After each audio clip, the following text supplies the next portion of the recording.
इस चैप्टर में क्या होगा, सबसे पहले हमें देखना होगा कि इसमें से जो टोटल मार्क्स हैं, ये चैप्टर है सॉल्यूशन, ठीक है ना, और इस चैप्टर से जो पूछे जाएंगे वो 5 मार्क्स का पूछा जाएगा बोर्ड एग्जाम में। ठीक है, पहले इसमें जो सबसे पहले पढ़ेंगे हम टाइप ऑफ सॉल्यूशन, जो आपके सिलेबस में है कि सॉल्यूशन कितने टाइप्स के हो सकते हैं। पहले सॉल्यूशन पढ़ना है, उसके बाद सॉल्यूशन को हम कितने टाइप के हो सकते हैं, है ना, कौन कौन से टाइप के होते हैं। उसके बाद है expression of concentration of solution of solid in liquid.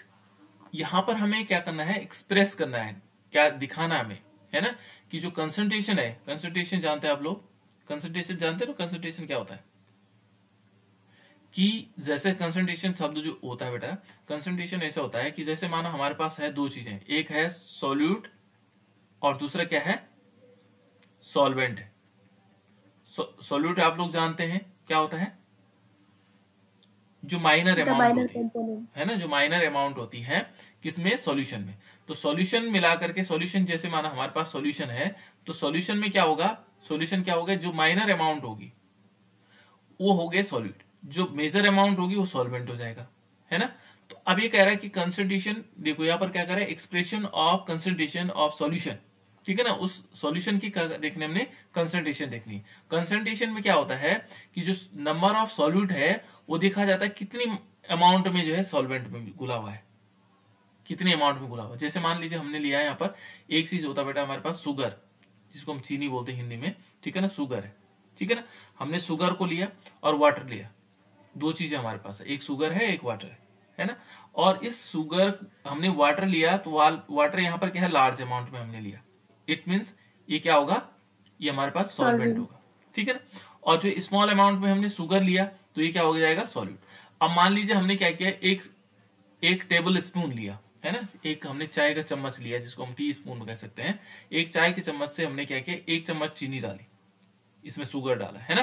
तो वहां पर कंसंट्रेशन क्या होगी, कम होगी। अब हमने 2 चम्मच डाल दी तो कंसंट्रेशन किसकी बढ़ जाएगी, इसकी, समझ में आ रहा है। कंसंट्रेशन क्या होगा, नंबर ऑफ सॉल्यूट पार्टिकल्स, है ना, इन द सॉल्यूशन। तो ये क्या कहलाएगा, कंसंट्रेशन कहलाएगा, जो number of solute particles in a solution, ठीक है ना। सॉल्यूशन में जो नंबर ऑफ पार्टिकल्स होंगे किसके, सॉल्यूट के, वो उसकी कंसंट्रेशन पे डिपेंड करेगा, है ना। तो यहां पर कहता है कि expression of concentration of solution, उसकी सॉल्यूशन की कंसंट्रेशन को हमने क्या करना है, एक्सप्रेस करना है। और कौन से वाले की, देखो सॉलिड इन लिक्विड, हमने सॉलिड लेना है और वो किस में डालना है, लिक्विड में डालना है। देखो सॉलिड को हमने क्या किया, लिक्विड में डाला। सॉलिड क्या है, सॉलिड यहां पर क्या होगा, सॉलिड को हमने जब लिक्विड में मिलाते हैं तो उसकी कंसंट्रेशन को देखना है, उसकी एक्सप्रेशन देखनी है, ठीक है ना। एक दूसरा पॉइंट तो हमें इसके बारे में पढ़ेंगे हम अभी तो केवल हम पॉइंट्स देख रहे हैं क्या क्या चीज हमारे सिलेबस में।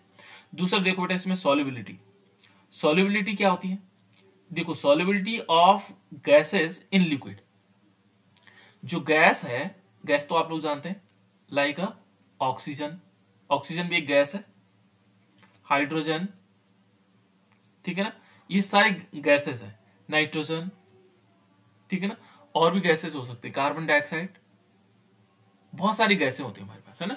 उन गैसों को हमने क्या करना, देखो सॉल्युबिलिटी ऑफ गैसेस, उनकी सॉल्युबिलिटी देखनी। सॉल्युबिलिटी मींस इनका सॉल्युबल होना, जिसको हम हिंदी में बोलते हैं घुलना, ठीक है ना। तो यहां पर देखो ये जैसे कार्बन डाइऑक्साइड है और कार्बन डाइऑक्साइड को हमने पानी में घोलना है, ठीक है ना, वो सॉल्युबिलिटी कहलाएगी। और कितनी घुल जाती है, कार्बन डाइऑक्साइड ज्यादा घुलेगा, नाइट्रोजन घुलेगा, कैसे घुलेगा, है ना। तो वो सॉल्युबल कैसे होगा, यहां पर हम उसको बोलेंगे सॉल्युबिलिटी। गैसेस की सॉल्युबिलिटी इन लिक्विड्स, लिक्विड्स में किस प्रकार से उसकी सॉल्युबिलिटी होगी, वो क्या कहलाएगा, solubility of gases in liquid. Liquid में देखना है, ये हमने पढ़ना है इस चैप्टर में, ठीक है ना। क्या क्या चीजें पढ़नी है, देखो क्या क्या चीजें हमने देख ली है इसमें। पहले सिलेबस को जानना बहुत जरूरी है बेटा, है ना।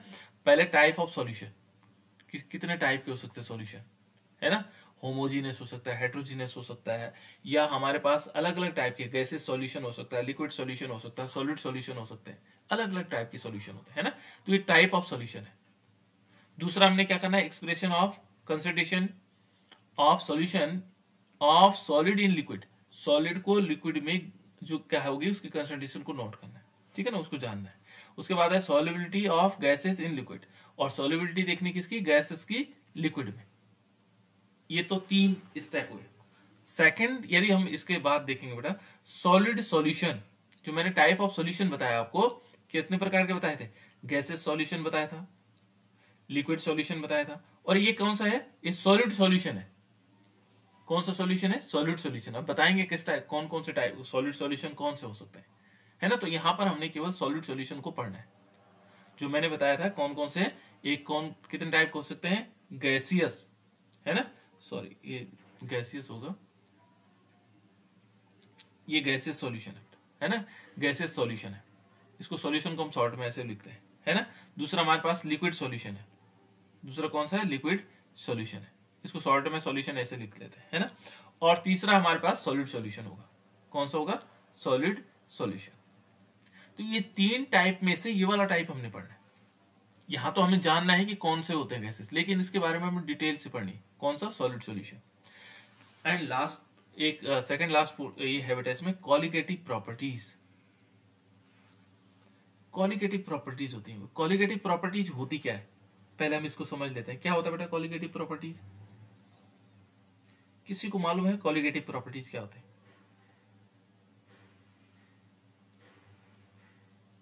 कॉलिगेटिव प्रॉपर्टीज होती है बेटा वो जो ऐसी प्रॉपर्टीज होती हैं जो डिपेंड करती है number of moles per, number of moles of solid. जो सॉलिड के मोल्स हैं वो नंबर ऑफ मोल, किसके, सॉलिड के मोल्स हैं, उन मोल्स पर डिपेंड करती है, इन मोल्स पे। अब नंबर ऑफ, मान लीजिए हमने 2 मोल्स लिए, है ना, और इस 2 मोल्स को हमने क्या किया, एक लिक्विड में डाला, कोई भी लिक्विड ले लिया हमने, लिक्विड जानते हैं आप लोग, वाटर हो सकता है ना। तो उससे क्या होगा, देखो relative lowering of vapour pressure, जो उसका वेपर प्रेशर है, वेपर प्रेशर जानते हो, कोई जानता बेटा वेपर प्रेशर, वेपर जानते हो, वेपर हिंदी में जानते हो उसको, वेपर को, पानी को गर्म करते हैं उससे क्या होता है, सर वाष्प। हाँ उसी को हम वेपर बोलते हैं बेटा, है ना, वाष्प को ही वेपर बोलते हैं, है ना। और उसका प्रेशर, वाष्प दाब। हाँ हिंदी में वाष्प दाब बोलेंगे, है ना। लेकिन अब हम वाष्प दाब याद नहीं रखेंगे, हम वेपर प्रेशर रखेंगे। वेपर हम जानते हैं, वेपर जो किसी चीज को गर्म करने से जो निकलता है वो वेपर होता है, और उससे जो प्रेशर उत्पन्न होगा। और आप लोगों ने देखा होगा प्रेशर कुकर होता है, तो प्रेशर कुकर सीटी कब बजाता है, सीटी बजती ना उसमें जब वेपर प्रेशर बढ़ता है। यहाँ पर क्या होगा, वेपर, वेपर मीन्स हो गया हमारे पास जो यहाँ पर लिक्विड था उसका वेपर बना, और उसने एक प्रेशर डाला, और उस प्रेशर से क्या हुआ, ये सीटी बजने लग गई, that is called vapour pressure, ठीक है ना। और ये क्या कह रहा है, देखो यहां पर कह रहा है, देखो relative lowering of vapour pressure, उसको रिलेटिव देखना है, लोअरिंग हो रहा है, कम हो रहा है, लोअरिंग ऑफ वेपर प्रेशर कम हो रहा है, किस चीज से, जब हम 1 मोल इसमें से, जैसे माना हमने एक प्रेशर कुकर लिया ना बेटा, देखो अब relative of lowering of vapour pressure देख रहे हैं ना, relative lowering of vapour pressure. इसको बहुत इंपॉर्टेंट किस रूप में कहा जाता है, इस थ्योरी को अधिकांश देखोगे RLBP, RLBP के नाम से बहुत सारी किताबों में लिखेगा आपको, RLBP, relative lowering of vapour pressure, ठीक है ना। अब इसको समझते हैं कैसे, देखो थोड़ा हल्का सा पहले एक जनरल आइडिया ले लेते हैं कि कोलोगेटिव प्रॉपर्टीज है। हमने एक प्रेशर कुकर में पानी लिया, क्या लिया बेटा इस प्रेशर कुकर में, प्रेशर कुकर बना रहा हूं मैं हल्का सा, है ना, प्रेशर कुकर जैसा नहीं है लेकिन मान लो इसको प्रेशर कुकर, ये सीटी है इसके ऊपर, है ऐसे कर। अब हमने क्या किया, इसमें पानी लिया, वाटर लिया, है ना, और फिर इसको क्या किया, हीट किया, यहां से गर्म किया हमने, इससे क्या हुआ, वेपर बना। वेपर बनने से क्या हुआ, एक प्रेशर जनरेट हुआ, क्या हुआ जनरेट, क्या जनरेट हुआ बेटा, प्रेशर जनरेट हुआ। उस प्रेशर ने इसको क्या किया, इस सीटी को ऊपर उठाया, ठीक है ना, वेपर प्रेशर। लेकिन हमने क्या किया, अब इस ढक्कन को पहले हटाया, इस वेपर को किनारे किया, और इसमें 1 मोल NaCl डाला, क्या डाला, 1 mole of NaCl, sodium chloride, है ना, 1 मोल हमने सोडियम क्लोराइड डाला इसमें। सोडियम क्लोराइड को डालने से क्या हुआ, इसका जो प्रेशर है, जो प्रेशर है उसमें क्या हो गया, वो कमी आ गई, लोअरिंग हो गया, ठीक है ना, वो कम हो गया, उसका जो प्रेशर था वो क्या हो गया, लो हो गया। तो वो कह रहा था बेटा देखो इस जो 1 मोल हमने NaCl डाला उससे क्या हुआ, उसका प्रेशर लो हो गया, लोअरिंग ऑफ वेपर प्रेशर हुआ। ठीक है ना। तो इसको समझेंगे कैसे कैसे ये होता है ना। उसके लिए हम पढ़ेंगे राउट्स लॉ भी पढ़ेंगे, राउट्स लॉ ने क्या क्या दिया उसके लिए, है ना। अब देखो बेटा एक और है इसमें, ये सारे के सारी जो प्रॉपर्टीज है, कोलोगेटिव जो प्रॉपर्टीज हैं, ये सारे के सारे डिपेंड कर रहे हैं किस पर, नंबर ऑफ मोल्स पर। जो मोल्स उसमें हम क्या करेंगे, number of moles of solute, जो सॉल्यूट हम क्या करेंगे उसमें क्या करेंगे डालेंगे, उस पर डिपेंड करेगा। तो ये relative lowering of vapour pressure, उससे वेपर प्रेशर लो हो रहा है। राउट्स के नियम हम इस पे पढ़ेंगे, राउट्स लॉ, है ना। उसके बाद है एलिवेशन ऑफ बॉइलिंग पॉइंट। और बॉइलिंग पॉइंट जानते हैं आप लोग, जानते हो बेटा बॉइलिंग पॉइंट, बॉइलिंग पॉइंट जानते हो क्या होता है बेटा बॉइलिंग पॉइंट? किसी को मालूम हो बॉइलिंग पॉइंट? हिंदी में बता सकते हो, कोई दिक्कत नहीं। जैसे मैं तुम्हें आ रहा हूं बॉइलिंग पॉइंट क्या होता है बेटा बॉइलिंग पॉइंट? बॉइलिंग पॉइंट नहीं मालूम? बॉइलिंग पॉइंट होता है, उज्जवल आता है बेटा बॉइलिंग पॉइंट?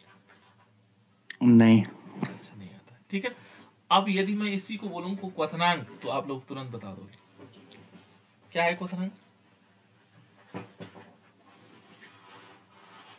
बॉइलिंग पॉइंट क्या होता है, देखो यहां पर जिस टेम्परेचर पर कोई चीज बॉयल होती है, बॉयल तो जानते हो, बॉयल का मतलब क्या होता है बेटा? हिंदी में उबलना नहीं, कैसे जिसको उबलता है, ऐसा पॉइंट जिस पर कोई चीज उबलने लग जाए। समझ में आया? मान लीजिए हमने कहा बॉइलिंग पॉइंट ऑफ वाटर, तो बॉइलिंग पॉइंट ऑफ वाटर कितना होता है, कितना होता है, कितने पे बॉयल करने लग जाता वाटर? बोलो बेटा, तो सिंपल चीज है, बताओ कितने डिग्री सेल्सियस पर बॉयल होने लग जाता, उबलने लग जाता पानी? 100 डिग्री सेल्सियस है 100 डिग्री सेल्सियस। 100 डिग्री, हाँ 100 डिग्री सेल्सियस होता बेटा, ठीक है ना। थोड़ा जोर से बोलना है, मैं तब पता लग जाएगा ना। 100 डिग्री सेल्सियस होता है ना। तो 100 डिग्री पर सेल्सियस पर क्या होगा, पानी जो है बॉयल होने लग जाता है। तो बॉइलिंग पॉइंट क्या होता है, जनरली यदि देखोगे तो ये भी वेपर प्रेशर होता है बेटा। वेपर प्रेशर क्या होगा, जो यहां पर क्या होगा, जो लिक्विड होता है, जो हमारे पास लिक्विड है, देखो यहां पर वेपर कब ये बॉयल होने लग जाता है, माने कोई चीज बॉयल कब होती है ना। तो जो इसका यहाँ पर दो वेपर प्रेशर होते हैं, एक होता है एटमॉस्फेरिक प्रेशर, जो एटमॉस्फेयर होता है हमारा, है ना, क्या होता है, जो हमारे पास क्या होता है, एटमॉस्फेयर होता है, इसमें एक प्रेशर होता है, इसमें भी क्या होता है, प्रेशर होता है। तो उसको बोलते हैं हम एटमॉस्फेरिक प्रेशर। जो हमारे चारों ओर एटमॉस्फेयर है उसमें एक प्रेशर होता है, उसको बोलते हैं एटमॉस्फेरिक प्रेशर।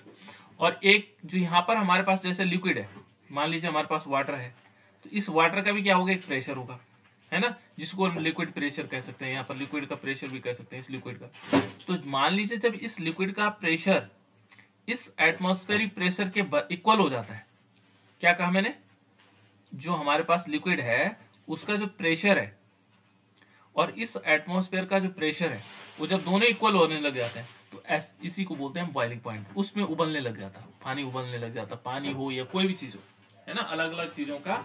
जैसे हम देखेंगे 100 डिग्री सेल्सियस क्या होता है, इसका बॉइलिंग पॉइंट होता है वाटर का, ठीक है ना। यदि हम देखेंगे तो अल्कोहल जो होता है बेटा, उसका होता है 76.5 डिग्री सेल्सियस, इस पे उबलने लग जाता है, ठीक है ना। तो ये अलग अलग प्रेशर है, अलग अलग क्या है, बॉइलिंग पॉइंट। तो वो क्या कह रहा है, देखो एलिवेशन, एलिवेशन का मतलब होता है बेटा इसमें बढ़ने के लिए, ज्यादा होने के लिए, है ना, एलिवेशन। जैसे लोअरिंग है, लोअरिंग का मतलब हो गया कमी, और एलिवेशन का मतलब हो गया बढ़ने के लिए, है ना। तो ऊपर जब ज्यादा बढ़ता है तो उसको बोलते हैं एलिवेशन, क्या बोलते हैं उसको, एलिवेशन। और जब कम होता है तो उसको बोलते हैं लोअरिंग, है ना। उसके बाद देखो बेटा ये कहता है डिफ्रीजन ऑफ फ्रीजिंग पॉइंट। और इसमें भी देखो डिफ्रीजन शब्द जो हुआ वो कमी के लिए होता है ना, डिफ्रीजन कमी। और जो फ्रीजिंग पॉइंट होता है, फ्रीजिंग मतलब बहुत सिंपल शब्द है, फ्रीजिंग पॉइंट का मतलब एक एक पॉइंट को समझाऊंगा आप लोगों को। जब आप एक महीने बाद देखोगे तो ये सारी शब्द आपको याद हो चुके होंगे, नॉर्मल चीजें लगेंगे। अभी पहले दिन तो ऊपर ऊपर जा रहा ऊपर, कोई बात नहीं, अभी आप लोग देखोगे तो बहुत कुछ दिनों बाद कॉमन हो जाएगा, है ना। यहां पर देखो बेटा, ये क्या है, फ्रीजिंग पॉइंट क्या है, जिस पर कोई चीज फ्रीज हो जाती। फ्रीज तो जानते हो, घर में है फ्रीज, घर में फ्रीज होता है कि नहीं होता है। तो कोई चीज फ्रीज में रखने से क्या हो जाता है, फ्रीज हो जाती है, फ्रीज हो जाता है। फ्रीजिंग पॉइंट, किस पॉइंट पर वो फ्रीज हो जाएगी। फ्रीज का मतलब सर जम जाना। हाँ बिल्कुल वही है, फ्रीज होना, है ना। तो देखो बेटा, यहाँ हिमांक बोलते हैं उसको, हिंदी में हिमांक, है ना, लेकिन हमें हिमांक नहीं रखना है। फ्रीजिंग पॉइंट माने ऐसा पॉइंट, ऐसा टेम्परेचर का वह पॉइंट होगा जिस पर कोई चीज फ्रीज हो जाती है। तो जैसे मान लीजिए हमने कहा पानी हमने रखा था, वाटर रखा था, ये देखो पानी को हम जानते हैं, है ना, इसको फ्रीज में रखा, कितने डिग्री सेल्सियस पर फ्रीज हो जाएगा। 0 डिग्री। बिल्कुल 0 डिग्री होता है। हम जनरली कहते हैं कि 0 डिग्री पर क्या होता है, कोई चीज वाटर फ्रीज हो गया, पानी जो है जम गया जी, है ना, ठीक है ना, फ्रीज हो गया। ये 0 डिग्री सेल्सियस क्या है, उसका फ्रीजिंग पॉइंट है। जैसे 100 डिग्री सेल्सियस क्या था, ये इसका बॉइलिंग पॉइंट था, बीपी बॉइलिंग पॉइंट, और ये क्या है, फ्रीजिंग पॉइंट। ये फ्रीजिंग पॉइंट है, फ्रीज हो जाता है इतने पे, क्लियर। तो ये हमें देखना है बेटा, बॉइलिंग पॉइंट क्या है, फ्रीजिंग पॉइंट क्या है।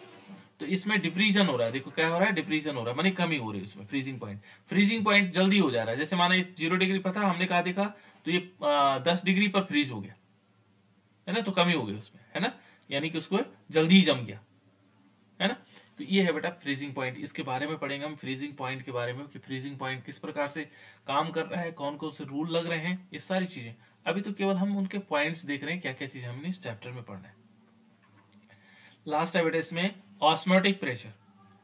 अब ऑस्मोटिक प्रेशर क्या हो, पहले आप लोगों ने ऑस्मोसिस सुना, ऑस्मोसिस सुना है या नहीं सुना। ऑस्मोसिस एक प्रोसेस होती बेटा, ये ऑस्मोसिस जानते हैं आप लोग, जब मैं बताऊंगा तो आप लोग कहोगे यार ये ऑस्मोसिस था क्या, बताओ। आप लोगों ने किशमिश को देखा है, यस सर। किशमिश को पानी में डाला, यस सर। क्या हुआ, किशमिश क्या होता है बेटा पानी में डालने से, बताओ बताओ। अरे किशमिश तो बहुत ऐसा सिकुड़ा टाइप का रहता है, पानी में डालने पर देखोगे तो गोल हो जाता है, फूल जाता है। हाँ बिल्कुल फूल जाता है, गुड, यही मैं पूछना चाह रहा था, है? देखो क्यों फूला, क्यों फूला हो गए, क्या हुआ इसके अंदर ऐसा जो फूल गए, क्या हुआ बेटा, क्या प्रोसेस हुई, ये हुई बेटा ऑस्मोसिस। क्या हुआ, ऑस्मोसिस। तो ऑस्मोसिस क्या होता है, देखो ऑस्मोसिस क्या होगा, यहां पर देखो दो चीजें हैं। यहां पर क्या होता है, कंसंट्रेशन मैंने बताया था आपको, सबसे पहले बताया था कंसंट्रेशन, शब्द बताया था कंसंट्रेशन, जिसमें क्या होता है कि जो सॉलिड पार्टिकल्स होते हैं वो ज्यादा होते हैं, उसको हम क्या कहते हैं, ज्यादा कंसंट्रेटेड है, और जिसमें कम होंगे वो क्या होगा, लो कंसंट्रेशन होगी। तो यहां पर हम क्या करेंगे, जैसे देखो हमने लिया पानी, ये देखो ये हमने लिया था, ये वाटर लिया था, ये क्या है बेटा, ये यदि हम इसको देखेंगे तो जनरली ये सॉल्वेंट है, क्या है, सॉल्वेंट है।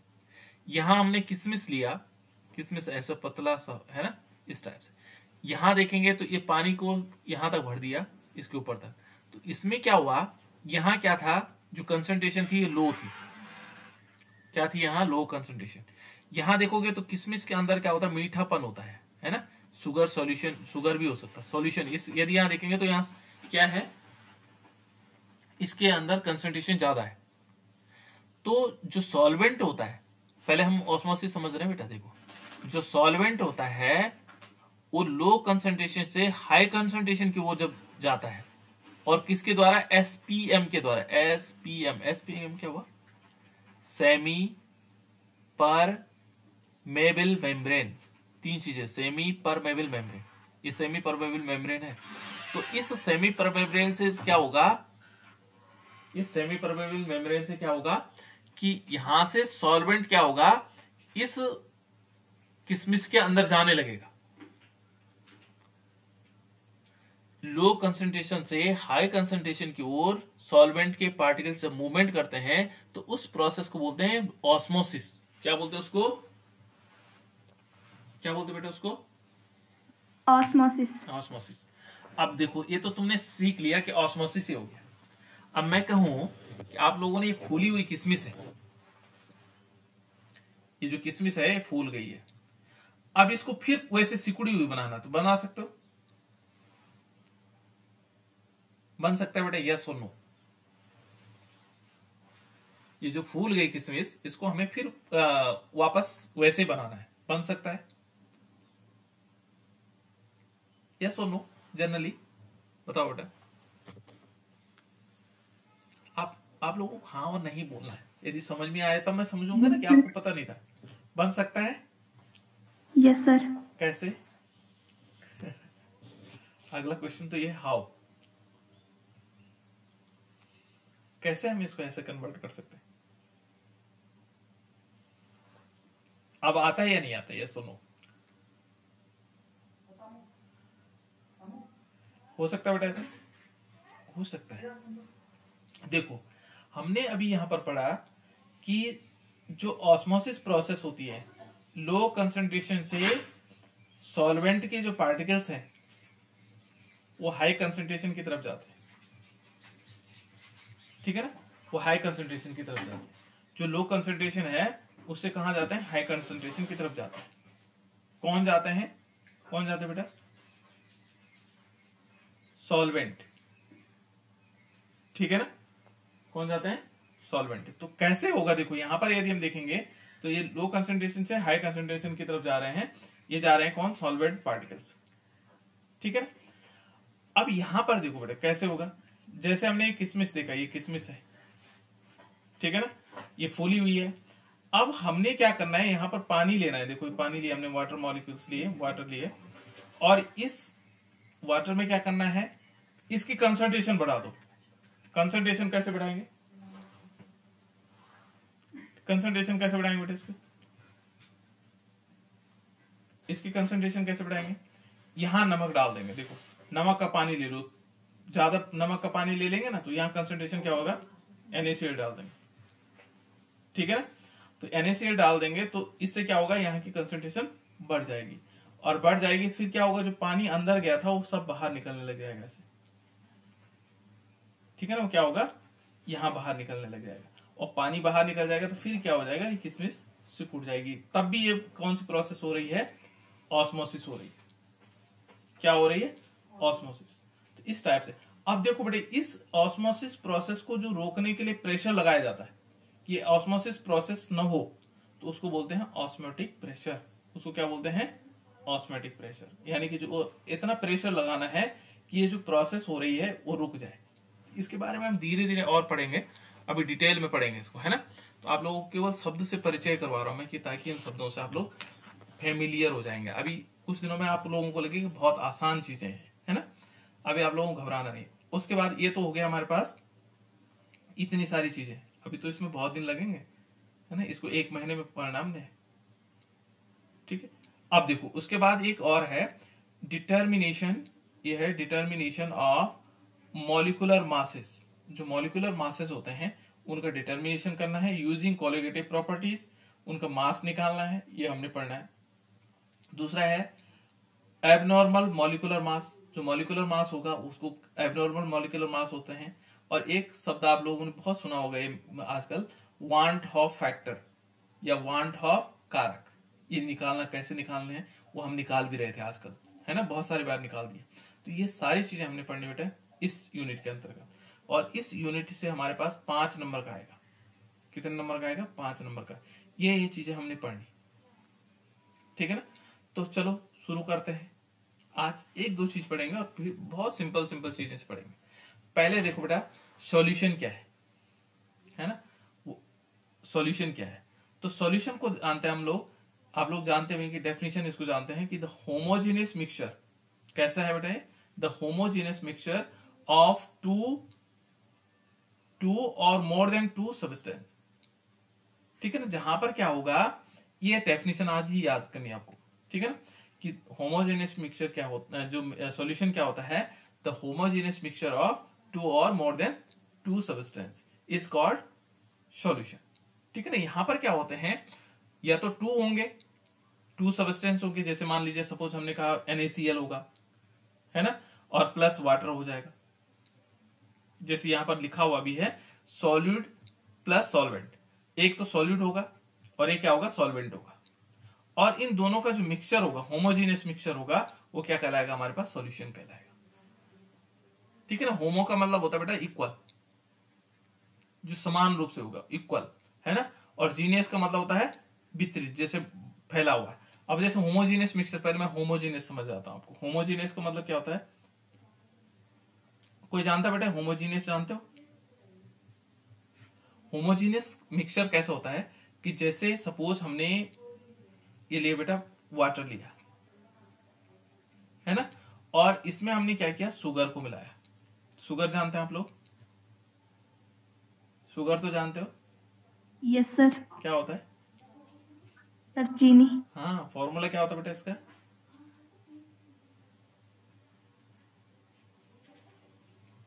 C12H22O11, ये है इसका फॉर्मूला, है ना। अभी बार बार बताते रहेंगे तो याद हो जाएगा आप लोगों को, है ना। अब हमने क्या किया, देखो इस शुगर को हमने वाटर में मिलाया। जो शुगर है ना बेटा, वो यहां भी जो है सब जगह समान रूप से वितरित है। यदि तुमने एक जो पानी पीने वाली एक छड़ टाइप की होती है, स्ट्रॉ होती है, तो उसको लिया आपने, यहां से पिया तो उतना ही मीठा लगा, यहां से पिया तो उतना ही मीठा लगा, यहां से पिया तो उतना ही मीठा लगा, यहां से पिया तो उतना ही मीठा लगा। यानी कि जो सॉल्यूट पार्टिकल्स है, जो सॉल्यूट पार्टिकल्स है, यानी कि जो शुगर पार्टिकल्स है, वो सब जगह समान रूप से क्या है, घुला हुआ है। तो वो मिक्सचर कहलाता है होमोजीनियस। क्या कहलाता है, होमोजीनियस। कभी आप लोगों ने गुआवा का जूस पिया, रियल जूस पिया आप लोगों ने? गुआवा जिसको हम बोलते हैं अमरूद का, उसमें देखा होगा नीचे जो है, यस सर। हाँ नीचे जो है क्या होता है, गुआवा के जो बीज होते हैं बेटा, वो नीचे नीचे लगे रहते हैं, ऊपर अलग अलग होता है। ऊपर क्या होता है, गुआवा के बीज कम होते हैं और नीचे ज्यादा होते हैं, तो उसको बोलते हैं हेट्रोजीनियस। उसमें समान रूप से नहीं बैठा हुआ है, वो कैसे हो जाएगा, हेट्रोजीनियस। समझ में आया? जैसे चलो मिट्टी मिला देते, तो मिट्टी को हम पानी में मिला देते हैं, है ना, तो आपने देखा होगा यहाँ मिट्टी के कण ज्यादा रहते हैं, ऊपर कम कम रहते हैं, तो ये हेट्रोजीनियस होता है। या गोंद को देखा होगा, गोंद को कभी आप लोगों ने पानी में घोलना उसको, तो समान रूप से बटा हुआ था, तो वो क्या होगा, समान रूप से बटा हुआ, तो उसको बोलते हैं होमोजीनियस। क्या होगा, होमोजीनियस मिक्सचर। हेट्रोजीनियस में क्या होगा, जहां क्या होंगे, सॉलिड पार्टिकल्स जो हैं डिफरेंट डिफरेंट उसमें अमाउंट में होते हैं, है ना। तो वो हेट्रोजीनियस और होमोजीनियस समझ में आया पहले, यस और नो? होमोजीनियस में क्या हुआ बेटा, इक्वल डिस्ट्रीब्यूशन ऑफ, होमोजीनियस का मतलब क्या हुआ, इक्वल डिस्ट्रीब्यूशन, है ना, equal distribution of solid particles, solid particles, जो solid particles in the solution, ठीक है ना, solid particles in the solution, in the solution. Solution में जो है, जो सॉलिड पार्टिकल्स हैं उनका क्या होना है, इक्वली डिस्ट्रीब्यूशन होना है, समान रूप से क्या कहलाएगा, वो होमोजीनियस सॉल्यूशन कहलाएगा, होमोजीनियस मिक्सचर कहलाएगा। समझ में आया? क्या कहा बेटा मैंने? मानो मैं पूछूं आपको कि होमोजीनियस मिक्सचर क्या हुआ, बता दोगे? Sir equal distribution of solid particles in the solution. बिल्कुल गुड, ठीक है ना, equal distribution of solid particles in the solution, that is called homogeneous mixture. ठीक है ना। तो यहाँ सॉल्यूशन को हमने, देखो बेटा सॉल्ट नोट, सॉल्ट में लिखा हुआ है SOLN, है ना, वैसे इसको सॉल्यूशन ऐसे लिखा जाता है, सॉल्यूशन। ठीक है। तो देखो अब यहां देखो, अब ये तो हमारे पास क्या है, होमोजीनियस मिक्सचर। अब सॉल्यूशन क्या है, the homogeneous mixture of two और more than two substance is called solution. तो यहां पर क्या होगा, टू हो सकते हैं और मोर देन टू भी हो सकते हैं, टू भी हो सकते हैं बेटा इसमें। जैसे हमने देखा एक सॉलिड लिया और एक सॉल्वेंट लिया, तो टू है ये, है ना। और हमने क्या किया, एक तो सॉल्वेंट लिया और 2 क्या लिए, सॉल्यूट लिए। सॉल्यूट मीन्स हमने क्या किया, उसमें NaCl भी मिलाया और C12H22O11 भी मिलाया।